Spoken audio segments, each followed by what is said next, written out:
Em 1999, a fundação de Bill Gates doou mais de 2 bilhões de dólares ao Fundo de Planejamento Familiar das Nações Unidas e para diversos outros grupos de redução populacional.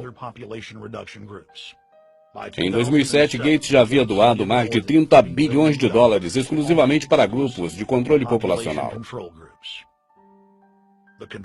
A mega suja empresa Microsoft cinicamente declarou que Bill Gates estava doando dinheiro para ajudar as crianças do terceiro mundo.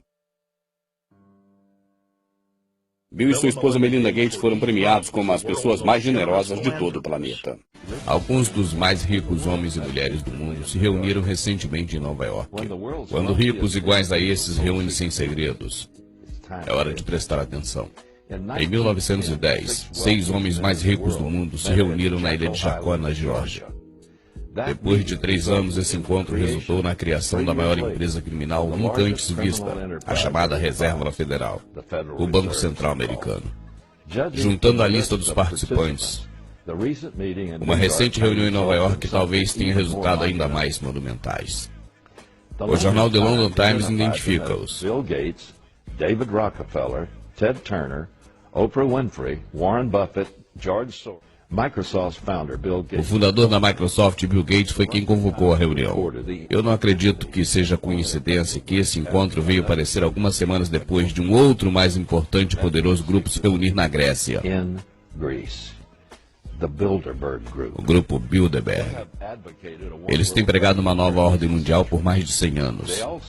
Eles se veem também como os salvadores da raça humana. Cada bilionário teve 15 minutos para apresentar suas prioridades para a reunião.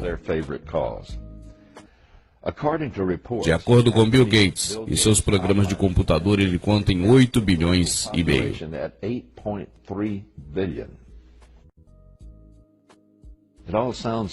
Tudo parece tão civilizado, não é? Aqui está a decisão politicamente correta tomada nessa reunião. Um grupo que luta contra a liberdade, que tem mais dinheiro que o governo, acaba de decidir quantas pessoas vão ter a permissão de viver. Esse grupo de pessoas que está acima do governo agora terá que decidir critérios a serem usados para fazer a seleção dos quais não terão a permissão de viver. E como eles vão morrer. Será norteado politicamente por meios severos. Mas no final, muitas pessoas vão morrer. O encontro foi feito como se filantrópico, de pessoas que querem fazer o bem. Você pode colocar batom nos porcos, mas no final, os porcos continuarão sendo porcos. E da análise final, só tem uma forma de controlar a população, decidindo quem tem permissão para viver e, acima de tudo, quem tem que morrer. Primeiro, temos a população que atinge 6,8 bilhões de pessoas. Estamos rumando para 9 bilhões. E se realmente fizermos um bom trabalho em novas vacinas, assistência médica, nós podemos diminuir isso em talvez 15%. Bill Gates, o mesmo homem que tem pego o seu dinheiro de quando você compra um equipamento dele, da Microsoft, do Windows. Ele tem usado o seu próprio dinheiro para financiar inúmeras instituições que cuidam da redução populacional. E ele agora, pessoalmente, está interessado em patrocinar as vacinas que serão aplicadas nos seus filhos, em você, no seu pai, no seu avô, em todos nós brasileiros. Essa matéria que está no jornal é chocante, porque nos mostra realmente o último nó da forca sendo apertado sobre nossas cabeças ou na nossa garganta. E não há escapatória. Nós somos ratos de laboratório. Nós somos gados cercados em currais. Não tem para onde escapar.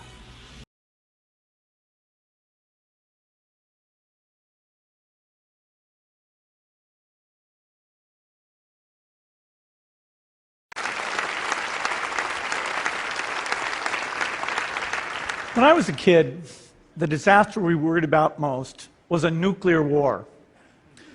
That's why we had a barrel like this down in our basement, filled with cans of food and water. When the nuclear attack came, we were supposed to go downstairs, hunker down, and eat out of that barrel. Today, the greatest risk of global catastrophe doesn't look like this. Instead, it looks like this. If anything kills over 10 million people in the next few decades, it's most likely to be a highly infectious virus rather than a war. Not missiles, but microbes. Now, part of the reason for this is that we have invested a huge amount in nuclear deterrence, but we've actually invested very little in a system to stop an epidemic. We're not ready for the next epidemic.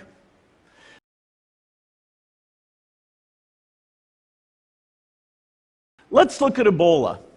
I'm sure all of you read about it in the newspaper. Lots of tough challenges. I followed it carefully through the case analysis tools we use to track polio eradication. And as you look at what went on, the problem wasn't that there was a system that didn't work well enough. The problem was that we didn't have a system at all. In fact, there are some pretty obvious key missing pieces. We didn't have a group of epidemiologists ready to go who would have gone, seen what the disease was, see how far it had spread. The case reports came in on paper. It was very delayed before they were put online, and they were extremely inaccurate. We didn't have a medical team ready to go. We didn't have a way of preparing people. Now, Médecins Sans Frontières did a great job orchestrating volunteers, but even so, we were far slower than we should have been getting the thousands of workers into these countries. And a large epidemic would require us to have hundreds of thousands of workers. There was no one there to look at treatment approaches, no one to look at the diagnostics, no one to figure out what tools should be used. As an example, we could have taken the blood of survivors, processed it, and put that plasma back in people to protect them. But that was never tried. So there was a lot that was missing, and these things are really a global failure. The WHO is funded to monitor epidemics, but not to do these things I talked about. Now in the movies, it's quite different. There's a group of handsome epidemiologists ready to go. They move in, they save the day, but that's just pure Hollywood.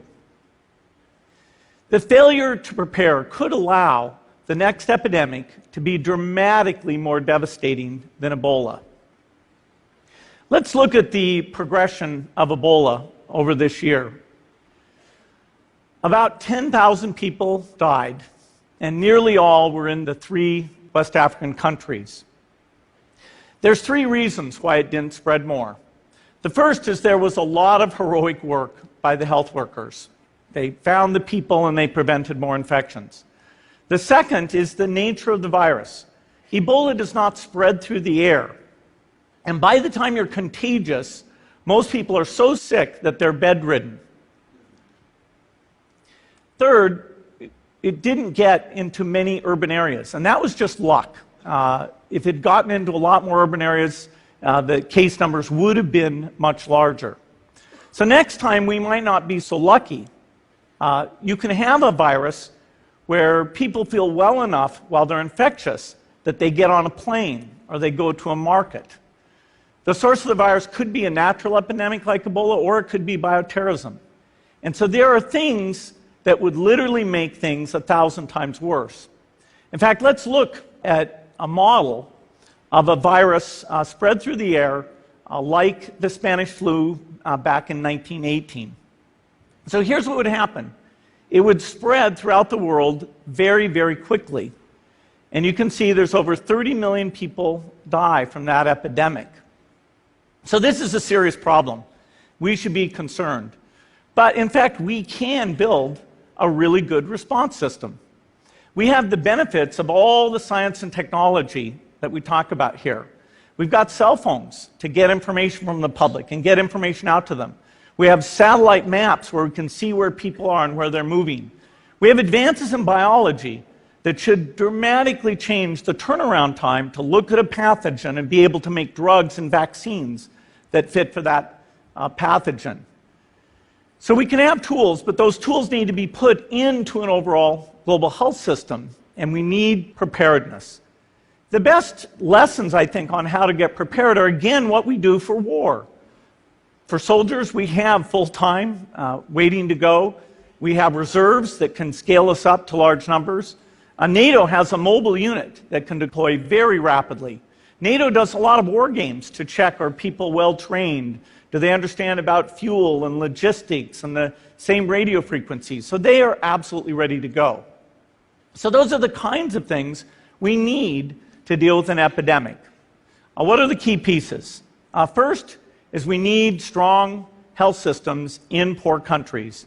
That's where mothers can give birth safely, kids can get all their vaccines, but also where we'll see the outbreak very early on.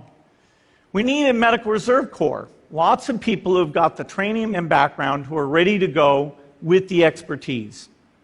And then we need to pair those medical people with the military, taking advantage of the military's ability to move fast, do logistics, and secure areas. We need to do simulations, germ games, not war games, so that we see where the holes are. The last time a germ game was done in the United States was back in 2001, and it didn't go so well. So far, the score is germs 1, people 0. Finally, we need lots of advanced R&D in areas of vaccines and diagnostics. There are some big breakthroughs, like adeno-associated virus, that could work very, very quickly. Now, I don't have an exact budget for what this would cost, but I'm quite sure it's very modest compared to the potential harm. The World Bank estimates that if we have a worldwide flu epidemic, global wealth will go down by over $3 trillion, and we'd have millions and millions of deaths. These investments offer significant benefits beyond just being ready for the epidemic.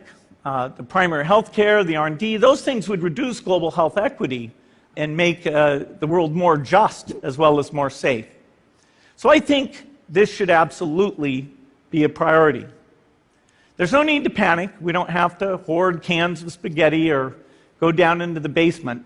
But we need to get going because time is not on our side.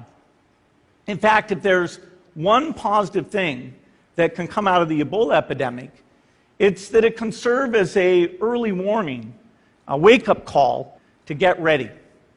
If we start now, we can be ready for the next epidemic.